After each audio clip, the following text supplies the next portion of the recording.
Hello बच्चों, आज जो है हमारी इंग्लिश ग्रामर की ट्रिक है 006। तो चलिए शुरुआत करते हैं कि इस ट्रिक में नया क्या है। आज की ट्रिक को समझाने के लिए भी एक एग्जाम्पल की हेल्प लेता हूं मैं, और आपसे ही आइडिया लगवाने वाला हूं कि उसमें क्या आएगा, तो फिर हम उसे देखेंगे कि उसका सटीक आंसर क्या होने वाला है। तो एक एग्जाम्पल लेते हैं, बहुत ही सिंपल सा छोटा सा example. We go to dash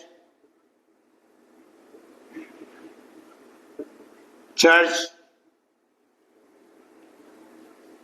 every Sunday. We go to dash church every Sunday. ये एक छोटा सा एग्जाम्पल है आप सभी के लिए जो सुन रहे हैं, देख रहे हैं, इस चैनल को फॉलो कर रहे हैं। तो फिर मैं आपके लिए ऑप्शन देता हूं कि आर्टिकल लिख लेता हूं ए एन और हमेशा की तरह द, तीन ही आर्टिकल होते हैं। और फिर सोचेंगे कि भाई इनमें से कौन सा आर्टिकल इसमें आएगा। पहले नंबर आपका है, आप सोच लीजिए, अपने दिमाग को सोच समझ के तैयार कीजिए, फिर हम देखते हैं कि आपका आंसर मेरे आंसर से मैच करेगा या नहीं करेगा। जी चलिए शुरुआत करते हैं। We go to dash church every Sunday. अगर हम देखें तो कुछ थोड़ा बहुत बात कर लेते हैं, जैसे कौन सा टेंस हो सकता है। तो ये होगा सिंपल प्रेजेंट। सिंपल प्रेजेंट क्यों होगा? क्योंकि ये वर्ब की फर्स्ट फॉर्म है, और वर्ब की फर्स्ट फॉर्म कहाँ आती है? सिंपल प्रेजेंट में आती है, जिसे हम प्रेजेंट इंडेफिनिट भी कह देते हैं। अगर हम इसकी पार्ट ऑफ स्पीच करें, ये क्या हो जाएगा? प्रोनाउन, ये हो जाएगी मेन वर्ब, ये होगी प्रीपोजिशन, ये हो गया नाउन, ये भी क्या है? नाउन। और ये एवरी क्या है?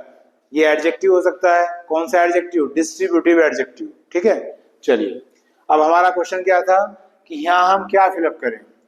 तो सबसे पहले जो आपका फेवरेट क्वेश्चन होने वाला है वो है द। आप में से बहुत से स्टूडेंट या बहुत से मेरे फ्रेंड्स, मेरे भाई इसमें द यूज करेंगे, लेकिन वो द गलत हो जाएगा। अब क्यों गलत हो जाएगा उसे हम समझते हैं। एग्जाम में वो ऐसे ही आएगा, सब स्टूडेंट द लगा के आएंगे, द भर के आएंगे उसमें, और हो जाएगा गलत। अब क्यों, देखते हैं, सोचते हैं। जब हम इस सेंटेंस को पढ़ रहे हैं, we go to dash church every Sunday, तो इस सेंटेंस में एक बात पक्का पता चल रही है कि ये हैबिचुअल एक्शन है।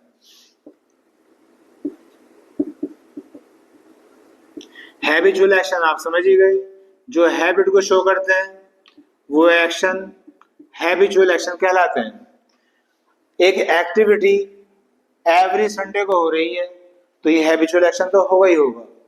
अब हम बात करते हैं कि इंग्लिश में हम दा का यूज कहाँ करते हैं। तो दा का हम यूज वहां करते हैं जहां कोई चीज स्पेसिफिक होती है, जो हमारे रूटीन में नहीं होती, जो कभी कभी होती है, जो हमारे लिए विशेष है, जो हमारे लिए डिफरेंट है, जो हमारे लिए स्पेसिफिक है। Not routine, not habit, not habitual, something different, वहां हम दा का यूज करते हैं। तो ये दोनों सेंस इस सेंटेंस के लिए कंट्राडिक्टरी हो गई हैं। ये दोनों अपोजिट सेंस शो कर रहे हैं कि मन कर रहा है कि मैं दा लगाऊं, लेकिन मैं दा लगा नहीं सकता क्योंकि ये हैबिचुअल एक्शन है। तो इसलिए इसका आंसर क्या आएगा? इसका आंसर चौथा ऑप्शन आ जाएगा, जो उसमें होगा नन।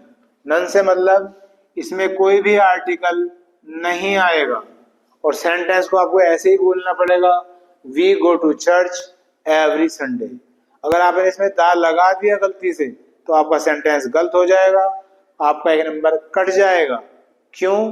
क्योंकि वो रीजन मैंने बताया, हैबिचुअल एक्शन के साथ द फिट नहीं बैठेगा, उसकी सेंस मैच नहीं करेगी। तो ये थी आज की ट्रिक हमारी 006। जल्दी ही नेक्स्ट ट्रिक के साथ मिलेंगे, तब तक के लिए बाय।